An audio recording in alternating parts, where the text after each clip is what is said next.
L'initiation à la divinité est un concept qui se réfère à un processus par lequel un individu cherche à se rapprocher ou à se connecter à une dimension spirituelle, souvent associée à une force supérieure, une énergie cosmique ou un être divin.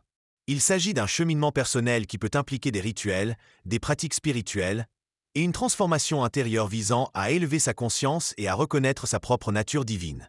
Voici quelques éléments clés liés à l'initiation à la divinité. Recherche spirituelle. L'initiation à la divinité est souvent le fruit d'une quête personnelle de sens, de vérité et d'une recherche de connexion avec quelque chose de plus grand que soi.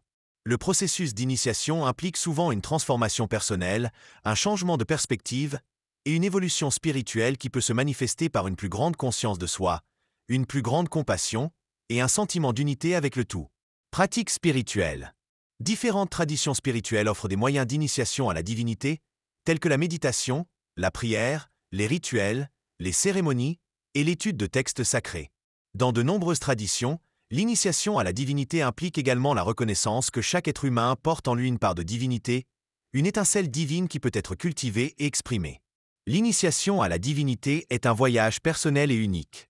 Il n'y a pas de chemin unique, mais plutôt une multitude de voies possibles pour se connecter à sa propre spiritualité et à la source divine. L'initiation à la divinité. Jésus leur répondit, « N'est-il pas écrit dans votre loi, j'ai dit, vous êtes des dieux?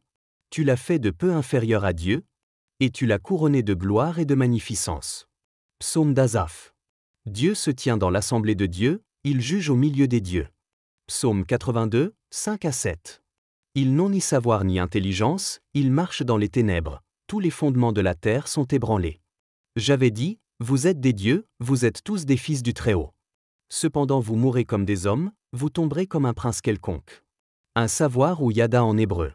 Définition de yada, le rendre connu, être ou devenir connu, être révélé il se rendre connu, y être perçu, être instruit, faire connaître. Deux intelligences. Selon la Bible, l'intelligence va au-delà de la simple capacité intellectuelle.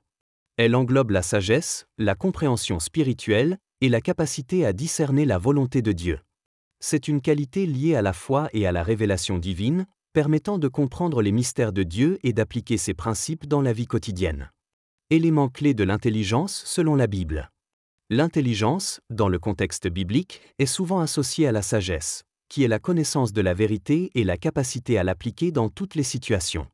L'intelligence spirituelle est souvent considérée comme un don de Dieu, une connaissance révélée par le Saint-Esprit qui éclaire l'esprit et permet de comprendre les vérités spirituelles. L'intelligence spirituelle permet de discerner la volonté de Dieu, de distinguer le bien du mal et de prendre des décisions conformes à ses principes. Transformation de l'esprit. L'intelligence, selon la Bible, n'est pas seulement une capacité intellectuelle, mais aussi une transformation de l'esprit, un renouvellement de la pensée qui conduit à une compréhension plus profonde de Dieu et de ses voies. Application pratique. L'intelligence biblique n'est pas théorique, mais pratique. Elle implique l'application de la connaissance acquise à des fins justes et la recherche de la volonté de Dieu dans tous les aspects de la vie. En résumé, l'intelligence selon la Bible est une combinaison de sagesse, de révélation divine, de discernement, de transformation de l'esprit et d'application pratique des vérités spirituelles. Elle est un don de Dieu qui permet de grandir spirituellement et de vivre une vie en accord avec sa volonté. Donc, on est initié à la divinité par le savoir et l'intelligence qui vont t'aider à comprendre que tu es divin, je suis divin et nous sommes divins. Le reste consiste à grandir dans la profondeur et à la hauteur des choses spirituelles jusqu'à atteindre la stature parfaite du Christ selon Éphésiens 4, 13-15.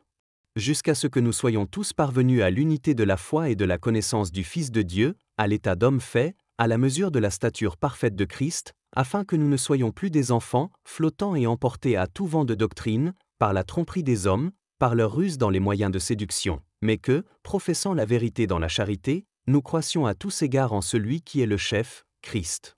Aimez, abonnez-vous et partagez votre chaîne YouTube Les Amis de l'époux en cliquant aussi sur la cloche afin de suivre nos enseignements en temps réel.